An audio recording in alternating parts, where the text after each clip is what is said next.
Stove on చేసేసుకొని పల్లీలు వేయించేసుకోవాలండి. వేగిపోయినాయి పల్లీలు, తీసేసుకుందాం పల్లీలు అయితే.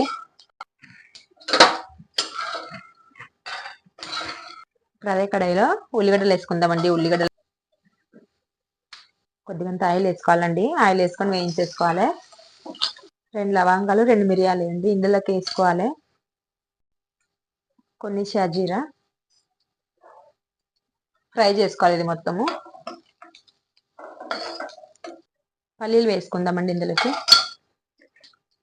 1 టేబుల్ స్పూన్ ధనియాలు వేయించేసుకోవాలి. ఇప్పుడు ఇది బాగా ముందుగా పల్లీ పౌడర్ చేసి పెట్టేసుకుందామండి. మిక్సీ గిన్నెలో వేసుకున్నాను. స్టవ్ బంద్ చేసుకుందామండి. ఎల్లిపాయ వేసుకుంటాం. కొద్దిగంత చింతపండు మిక్సీ గిన్నెలో వేసుకుంటున్నానండి. మొత్తం ఈ మిశ్రమాన్ని ఇందులో వేసేసుకొని మిక్సీ పట్టుకోవాలి. వేసుకోవాలండి.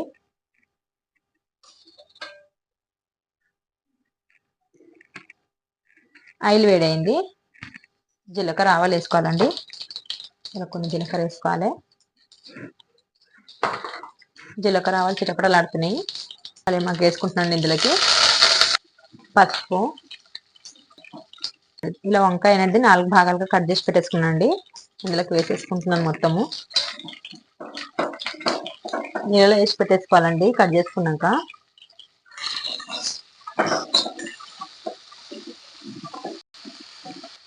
ఒకసారి కలిపేసుకోవాలి. స్టవ్ మరీ హైలో కాకుండా మరీ స్లిమ్లో కాకుండా మొత్తం వంకాయ అనేది మగ్గించేసుకోవాలండి. ఈ మిశ్రమం అయితే మిక్సీ పట్టుకోండి. అయిపోయింది. అందులోకి రుచికి సరిపడంత సాల్ట్ వేసుకుందామండి.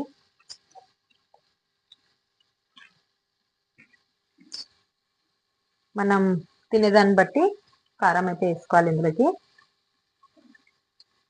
కొన్ని వాటర్ వేసి మిక్సీ పట్టుకోవాలండి. చూద్దామండి. చూడండి, కుక్ అయిపోతుంది బాగా. ఇంకొకసారి ఇలా కలిపేసుకొని పెట్టేసుకుందాము. ఫ్రై అయిపోయిందండి బాగా. మిక్సీ పట్టేసి ఉంచుకున్న మిశ్రమం అయితే ఇందులో వేసేసుకోవాలండి. కలిపేసుకోవాలి. ఇంకొకసారి ఇలా ఇందులో కొన్ని వాటర్ వేసేసుకోవాలండి.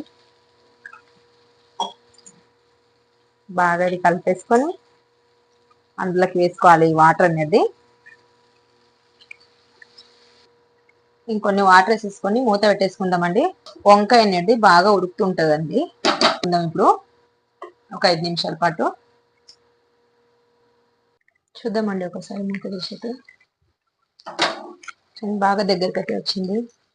స్టవ్ స్లిమ్లో పెట్టేసుకొని ఇంకొకసారి అయితే కలిపేసుకుందామండి. ఇలా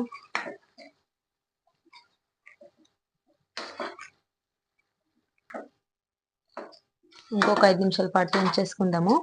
ఇంకొన్ని వాటర్ అయితే పడతాయి. ఇంకొక 5 నిమిషాలు అయితే మూత పెట్టేసుకొని స్లిమ్లో ఉంచేసుకుందామండి. చూద్దామండి. కొద్దిగానే పల్లి పౌడర్ మిక్సీ పట్టేసి ఉంచేసుకున్నాను. కొద్దిగంత అందులో వేసేసుకోవాలండి. కొద్దిగంత నువ్వుల పౌడర్ అండి.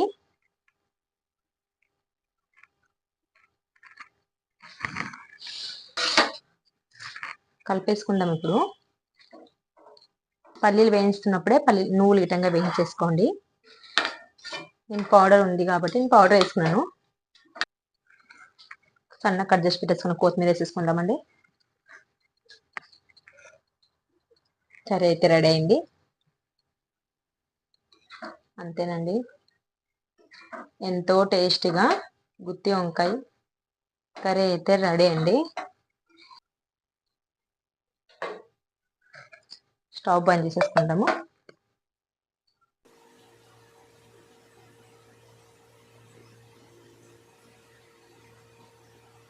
సూపర్ అండి వంకాయ కర్రీ అయితే.